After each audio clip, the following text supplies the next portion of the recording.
En France, 6 millions d'adultes de moins de 60 ans sont porteurs d'une déficience motrice et 2 millions d'une déficience psychique, intellectuelle ou cognitive. Alors que leur espérance de vie a fortement progressé, la Cour des comptes s'est penchée sur l'accompagnement des personnes en situation de handicap vieillissantes.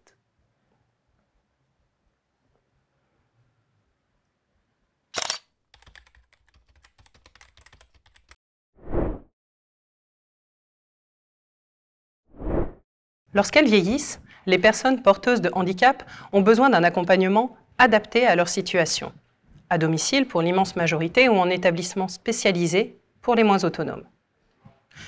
Or, 60% des demandes d'accompagnement à domicile par des services adaptés n'aboutissent pas. En l'absence d'un tel soutien, le vieillissement dans un logement autonome peut aboutir à des ruptures de parcours. Par exemple, lorsqu'un aidant décède, un logement doit être recherché en urgence pour la personne en situation de handicap. Elle peut alors être hospitalisée ou amenée à accepter la première proposition d'hébergement disponible sans que celle-ci soit totalement adaptée à son besoin. 40% des demandes d'entrée en établissement spécialisé restent également sans suite. Cette proportion augmente avec l'âge. Quand l'autonomie des personnes qui vivent à domicile diminue, elles ont alors seulement une chance sur 3 d'accéder à un établissement spécialisé qui leur convienne.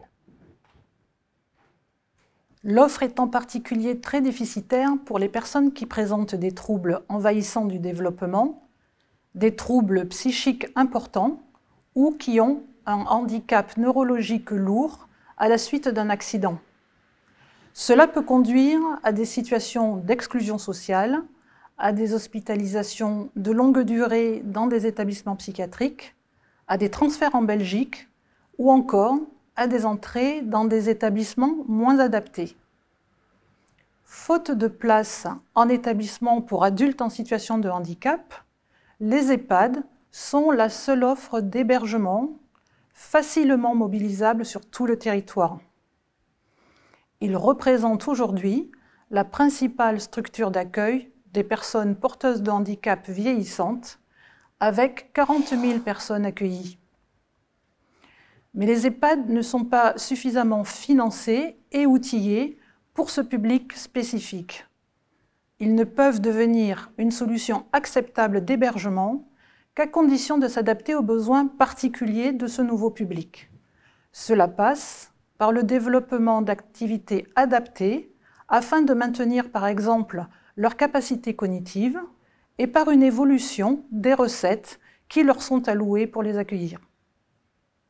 Les ruptures de parcours des personnes en situation de handicap vieillissantes sont symptomatiques des difficultés d'accès à un accompagnement adapté que rencontrent toutes les personnes porteuses de handicap. Elles sont le résultat d'un manque d'anticipation de la part des pouvoirs publics, de la forte progression de leur espérance de vie au cours des dernières décennies. Les places sont occupées pour des durées de plus en plus longues, les entrées sont rares et le nombre de personnes en attente de solutions adaptées s'accroît. On a donc un effet en chaîne sur l'ensemble de l'offre médico-sociale. L'accès des jeunes adultes à ces structures est rendu plus difficile encore. Cette situation appelle une réponse déterminée et globale. La loi du 11 février 2005 a créé un droit pour les personnes en situation de handicap à bénéficier d'un accompagnement conforme aux orientations prononcées par les maisons départementales des personnes handicapées. Ce droit est trop souvent ignoré. La Cour des comptes recommande de renforcer en premier lieu les moyens dédiés à l'accompagnement à domicile, évalués à hauteur d'1 milliard d'euros par an. Cet effort doit permettre aux personnes en situation de handicap qui le souhaitent de vieillir chez elles dans de bonnes conditions et d'éviter les entrées en établissement quand elles ne sont pas souhaitées.